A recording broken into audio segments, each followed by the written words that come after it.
Hi guys, and welcome to Cooking with Fat Julie, where I share tips and tricks in the kitchen as well as quick and easy recipes. Today you can see it's another no makeup day. It's too hot. I have managed to cool down the house a bit, but I wanted to make something refreshing for dinner. So today I'm going to show you how to make prosciutto and melon. Prosciutto is basically a dried cured ham. So depending on where you are in the world, it could be called many different things. In France here, it's called jambon cru, raw ham. Anyway, I'm going to show you how to make a meal out of this. And I'm not only going to show you how to make any kind of meal, I'm going to show you how to make those melons look like a flower. I'm going to start with one melon. One melon is going to give me 2 servings. So since we're going to be 4 tonight, I'm going to use 2 melons. So what I'm going to do first is cut my melon in half. Oh, I didn't get the whole thing. And inside you're going to see the seeds. So I just use a regular spoon. This is a soup spoon, and I scoop out the seeds. Be careful not to scrape too far when you're removing the seeds, because really I find that the tastiest, juiciest parts are right around where the seeds are. So I'm going to do my other half. Okay, so I have 2 halves of a melon. I'm going to put one aside, and I'm going to work with this half of a melon. Now I'm going to use the same knife, and what I'm going to do is slice my melon into wedges. But I don't want big, thick wedges like you serve for dessert. And I don't want super thin wedges either, like potato chips. So let me just try to find the middle as best as I can here. And I'm going to start cutting wedges. And so you can see this is my wedge. I could probably go a little bit thinner if I want. Depends on how much patience and time you have, I guess. And I'm going to continue to cut up this melon until I have as many wedges as I can. So here's my half a melon cut into wedges. The next thing I need is a plate to start constructing my flour. So I have a plate, and what I'm going to do next is, again, with a knife, I'm going to peel off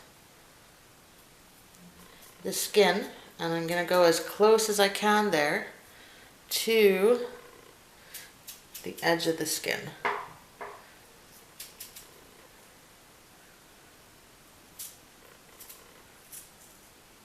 There we go. This one still has a bit of green on it.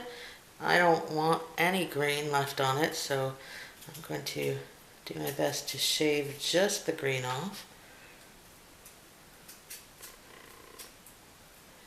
There we go. And that is what you want to do with all of your melon wedges. And then I will show you how to put together your flour. Any little bits of melon that are left over on the peel, of course, go ahead and eat those. Here you can see I'm ready to construct my flour. I've peeled and cut my melon. I've got my cured ham or prosciutto ready to go. This piece here kind of broke when I was trying to peel it because he was a bit skinny. So I'm going to go ahead and put him on the bottom. Now, depending on how big your melon is, you may need to rearrange your flour a few times. I'm going to start with 4 overlapping pieces on the bottom and try to build it from there. It also depends on how much prosciutto you have to put in the middle, because if you have a big hole left over in the middle, you're going to need enough prosciutto to fill that. I actually have enough to put 5 slices in here for each person, so we usually do 2 or 3 slices each, so this is going to be quite a treat. So now I'm going to use my other pieces of melon to overlap just a little bit more inside. It looks like I have enough melon to make this a little bit bigger. Let's try this again. Maybe with 5 pieces on the bottom. Never done 5. Let's see what happens. I also used to have square plates, so that might make a bit of a difference. I don't know. Let's see.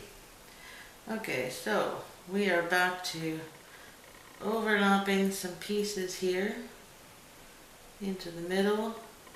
They're gonna move, they're gonna fall. It's fine.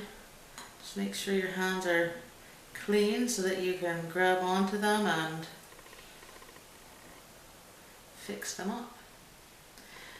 Yeah, it looks like with the amount of prosciutto that I have and these new circular plates, this is going to be fine. So here's my flour.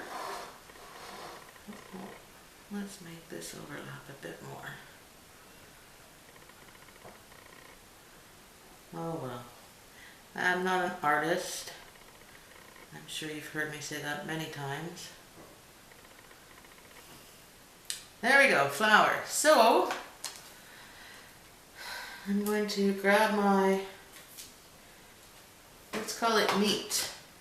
And I kind of like to just twirl it up a little bit in the middle. This one's going to have quite a bit of meat on it, so I guess I could fill that hole.